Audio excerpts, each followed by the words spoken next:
Good evening, lovely people, and welcome to the Thursday show on the Guna Tokes. Today's going to be a bit of a special show. I'm going to be talking to you about my 5 key takeaways from this round of the Champions League game. So, hey, let's get right into it. It was an exciting round of games. A lot of goals were scored, some shocks, some terrible defending, and yeah, it was a great week, I think, in the Champions League overall. First key takeaway from that round of games is Bayern Munich look strong. There's no getting away from it, They may be, the dominant team in Germany usually, but being able to transfer that into the Champions League like they have done this season has been really impressive. They're at the top of the tree along with us. They're top on goals scored, which I don't know if that's more impressive than 0 goals conceded. Maybe they want to look again at how they're deciding who should be top. But okay, fair enough. Football is about scoring goals. So okay, Bayern can be top. But they look strong. They've got a great attack. Kane, Elise, Diaz, all of them have been scoring. Kane, if you ask me, they're a bit too reliant on Kane. Like City are a little bit on Haaland. But if he stays fit, then they're going to give every team a problem, The good thing to come out of that game, from my perspective as an Arsenal fan, is that Diaz managed to get himself sent off, so he's going to miss that game after bagging a brace. I don't know when the last time that happened was, but he just lost his head in a moment. And in the Champions League, you can't do that.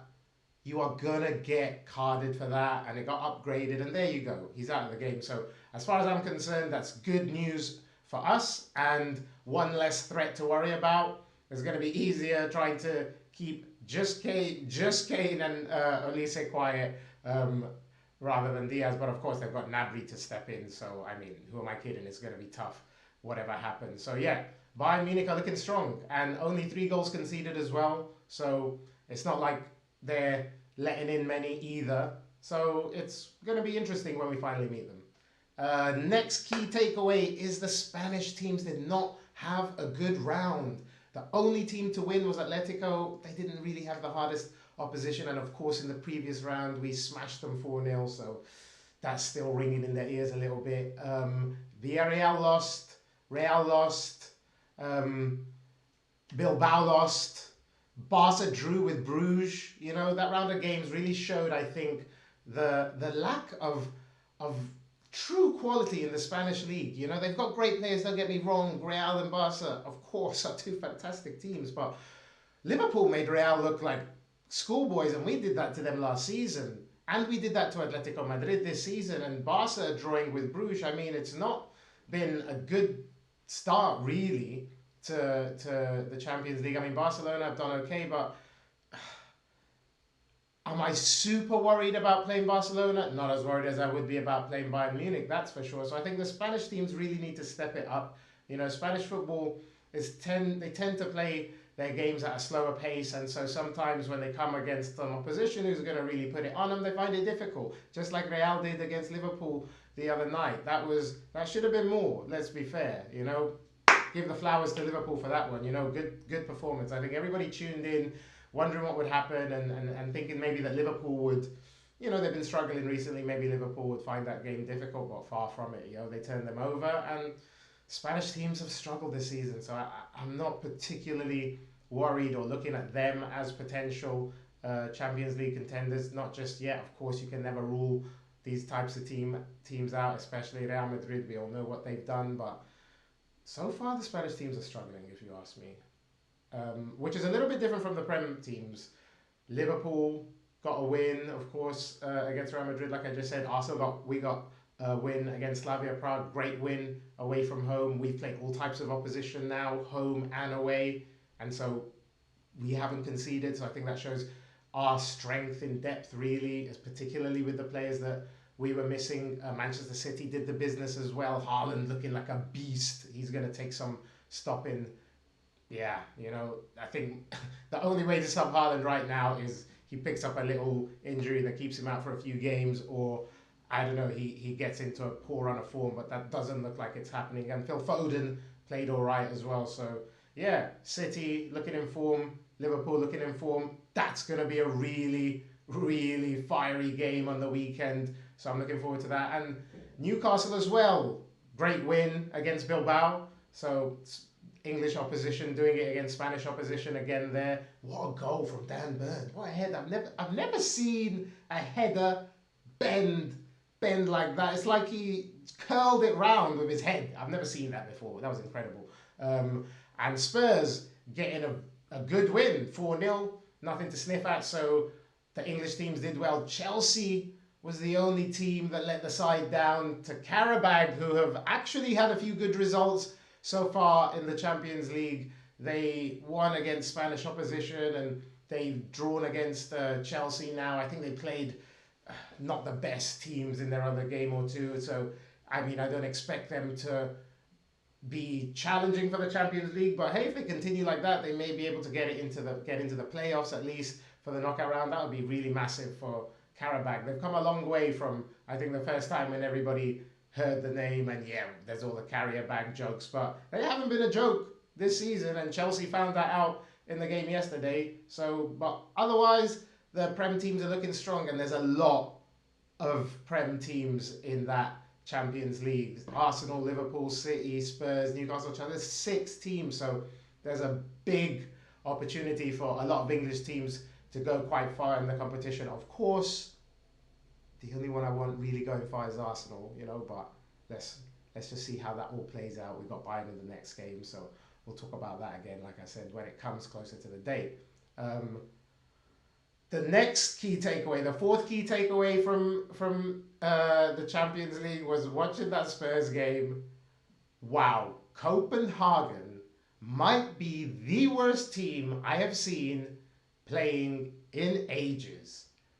I can only judge them from that game. That's the only game I've seen. They've only got 1 point in the group, so I guess that's kind of how they've been playing this season in the Champions League. But my lord, that keeper was awful, all over the place, at fault for 2 of those goals. The defence was all over the place. Tottenham down to 10 men, still able to cut through them like a hot knife through butter. And I mean, Spurs won't care. 3 points is all that matters at the end of the day.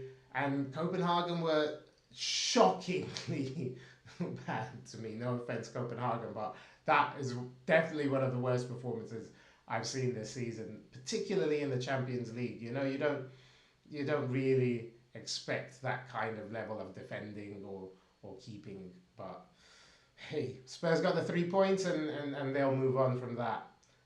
And then I think the final talking point, the 5th key takeaway from the whole thing, is this handball situation. It's just a mess. It's just a mess. I mean, it's a mess in the Premier League. Things that I think are a handball aren't a handball and vice versa.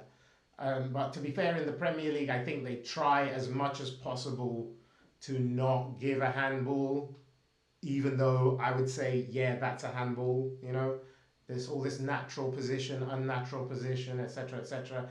But in the Champions League, I mean, there was a penalty for us in the Slavia Prague game, which, yeah, I agree, that was a penalty. Like, your hand shouldn't be up there. I said it in my video, But it came off his head, and in the Prem, would that be given? I don't think so. I think that doesn't get given in the Premier League, but in the Champions League, it gets given. I would say that's a penalty. Your hand's way above there. It doesn't matter if it's come off your head and hit your hand. Your hand's pretty high, so okay, penalty.